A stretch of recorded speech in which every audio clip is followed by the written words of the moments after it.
thank you so much for coming. Don't forget to subscribe, and if you're not subscribed, thank you so much for always coming back to watch my videos.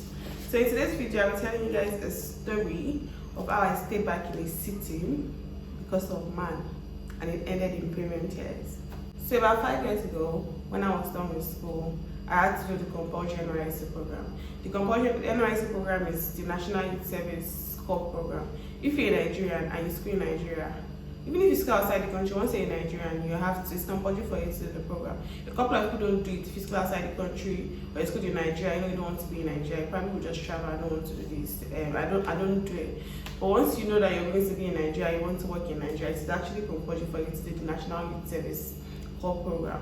Okay, so what's this program? This program is you go to camp for 3 weeks, then after camp you stay back in the city they post you to, and then you work, you get a job, then you work, and for 1 full year before you go back to wherever it's like you come from.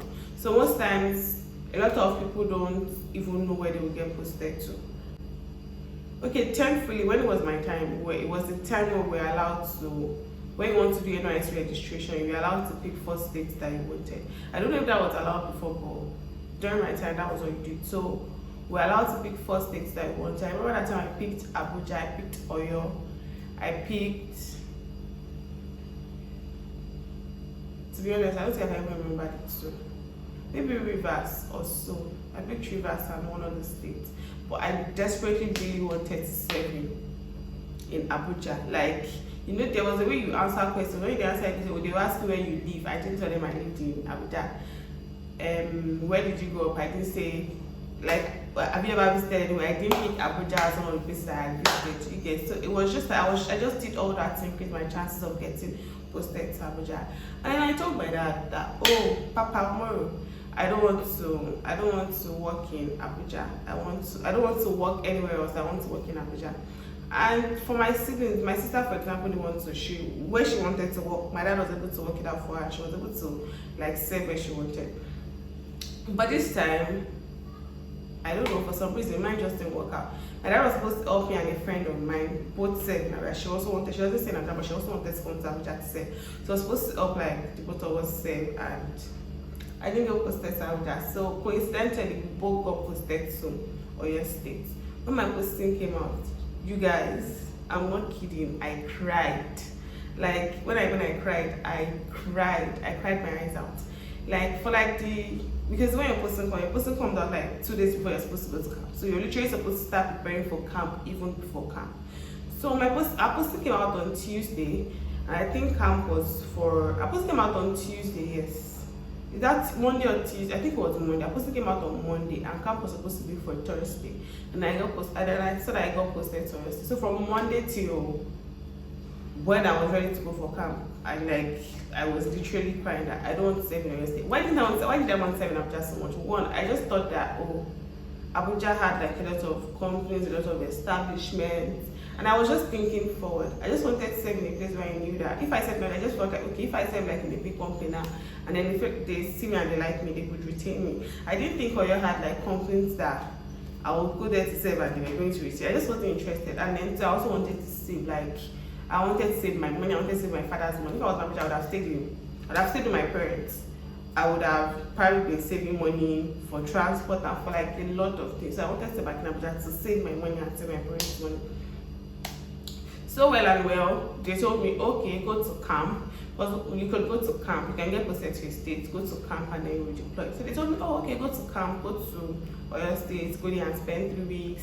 After 3 weeks, we'll deploy you back and you come back to Abuja. So that was the plan. So that was the only thing that came to go to camp. So I'm like, okay, let me go to Oyo State, and then after camp I'm going to come back. So I asked my friend, the one that was supposed to serve in Abuja, I asked her, oh, okay babe, would you like to come back to the place? And she's like, oh no, she doesn't think so. That if she go out Oyo State, and I don't know how like was it that I would now go Oyo State together, but well, that she wasn't going to redeploy. That since she already got Oyo State, she was just going to stay back. And then I remember that time that we used to joke that, oh, okay, maybe the reason our working Abuja didn't work was because maybe they took out our names. Maybe they took out our names, and the person that took out our names pitied us and put both of us together in Oyo State. Like maybe the only way I don't know, but it didn't work out. So I got to camp, Oyo State. What's the other place? Went to Senyi. I went to Senyi camp. I left Abuja on Wednesday to go to Lagos, and then on Thursday, my friends and I went to Senyi camp together. Okay, so we got to camp. We got to camp on a Thursday, and I think I didn't start going to parade until Friday. Yeah, we got to camp on Thursday. Me, I didn't do anything on Thursday. I was just like lazing out. And then on Friday, I started going to parade ground, started meeting people. And on Saturday, on parade ground, this guy says Ellie to me. Apparently he knew me. So he says Ellie to me on parade ground. Me, I didn't know him. That was my first time. I say, yeah, but I had seen me before. They're like, oh, I know you. Did you go to so and so school? Blah blah blah. I'm like, oh yeah, I went to this school. And that was how we started talking. So we used to talk like every day at parade ground. We now had like a clique, like a group of friends, and mine in our platoon. It was a platoon. It was in my platoon. So we used to sit together in camp. We used to go and get food together. Anytime, like, you know how you have to sit in platoon. So we used to sit together, gist together, talk together. We used to do all of that together. So basically, we used to tell each other. We told each other like almost everything. So a few days into camp, I remember like it was like a Wednesday. We got to camp on Thursday. So the following Wednesday, I called my dad and I'm like, oh, Daddy, I don't think I want to come back to. I don't think I want to redeploy again.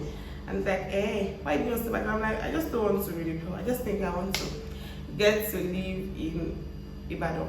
See what it looks like. But it's I went to private school, and I've never lived by myself before. It was always my parents go to school. I went to a private school where we were basically shocked at like. So I went to a private school. I had never lived by myself before. Now I'm telling my dad that, oh, I don't think I want to stay back. I don't think I want to really, but I would like to stay back. And he's like, fine, because I wasn't going to tell my father that I was staying back because of man. And to be honest, the major reason, like, that wasn't the only reason I wanted to stay back. I also wanted to stay back because I wanted to stay back with my friends. I had met like a couple of new people. I had met Temi, I had met Harike, I met a couple of other people that also like that wanted to also stay back. But I'm just like, okay, Ibadan seems like it's going to be fun. You know when everybody said, oh, stay back, Ibadan is going to be fun, Ibadan is going to be this.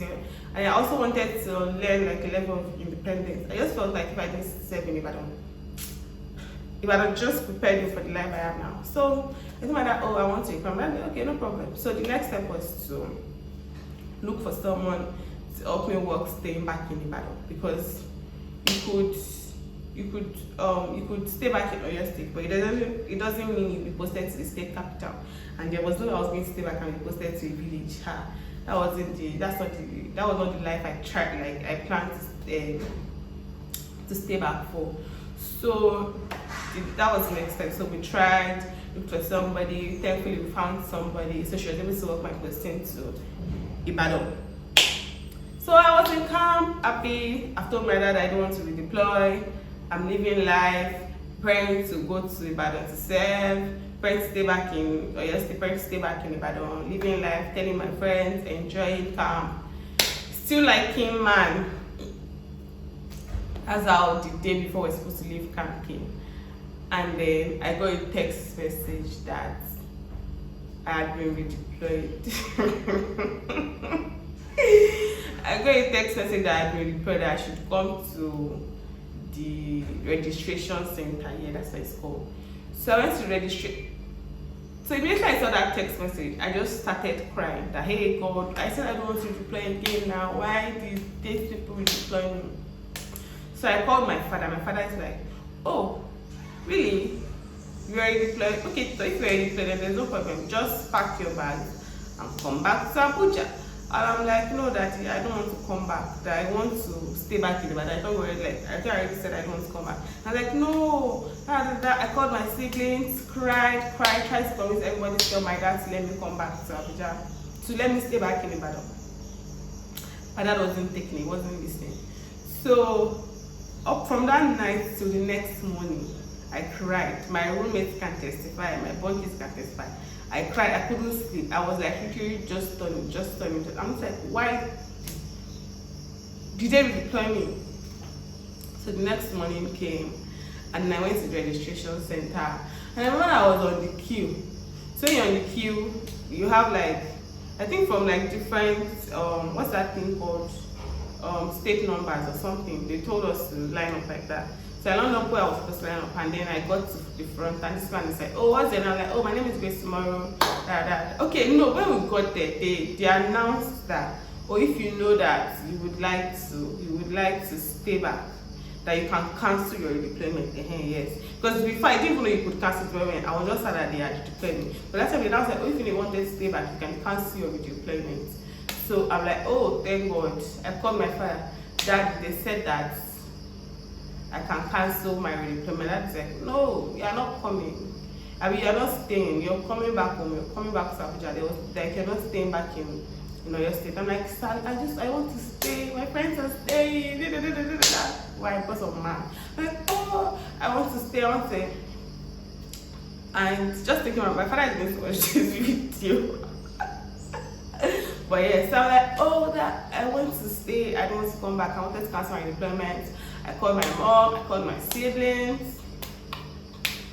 My dad was like, no, come back. So on that queue, I was still crying. I remember that I was still crying when I saw my friend. I saw IBK that time, and IBK just said, oh, don't cry, Pele, text me. Went back to the queue, so I stopped crying for a while. By the time I got to the front of the queue, guess what? The man asked me for my name, and he was like, oh, sign here. And as I collected this, I saw that I was deployed to Lagos. I'm like, excuse me, sir, that this is not the deployment I want. It's Abuja that I was supposed to get deployed to. And if there's any state in this city, in this Nigeria, that my father doesn't like, it is Lagos. My dad doesn't like Lagos and is stressed for anything. So I knew that there was no way in the world my father was going to let me stay back in Lagos. So I called him and I'm like, Papa, I'm worried that I got deployed though, but it's Lagos that they sent me back to. My father is like, oh yeah, cancel. I just started laughing that, oh, okay, so I can cancel. So that was how, to think about it, that was how like it just worked out for me to stay back in Ibadan. So I stayed back in Ibadan, came back to Abuja to pack my things, go back to Ibadan, go on apartments with my friends, and we were living life. But guess what? The man I stayed back in Ibadan it didn't work out. Like, it didn't work out at all. A few months into being in Ibadan, I discovered that he had a girlfriend or he had someone that he liked, and then we talked. There was one time we talked and said they actually liked me, but there was someone that he liked, blah blah blah. So that was how I stayed back in Ibadan, because of man, and it didn't work out. But thankfully, I'm grateful.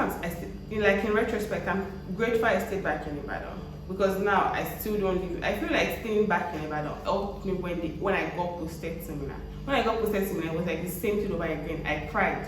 I got a promise that I was going to stay back in. Okay, I got a promise that I was going to get posted back to Abuja, but still I cried. And when it was also time for me to start working out my coming back to Abuja, I said that, oh no, that I don't want to come back. But this time it wasn't because of man, it was just based on personal reasons.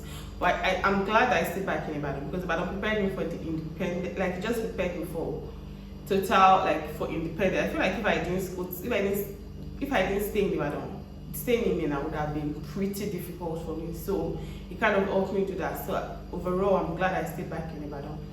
And then there were a lot of things that I did in Ibadan that if I didn't do, even till now, I wouldn't have been able to do. Like, Ibadan just helped me see life on a totally different level. Ibadan taught me, I learned lessons in Ibadan. Like, I starved, I cried, I was happy, I enjoyed life, I had fun. And I was just totally so glad I stayed back in Ibadan. So yeah. So that's the story of how I stayed back in a city because of man, and it ended in premium tears. Yes, I hope you enjoyed this story time. Let me know if you would like to see more story times. And let me know if you've also stayed back in the city because of man. Yes, have you ever stayed back? Have you ever had to like pick going to a different city, but you stayed back because of a reason? Why did you stay back? Why didn't you go to where you wanted to go to, and all of that? Also, where did you serve? How was NYSC experience for you? How was camping experience for you? Please let me know all of that in the comment section. Thank you so much for watching the video. I hope you enjoyed it. Don't forget to like, subscribe, and share, and all the good stuff. Until the next video, bye.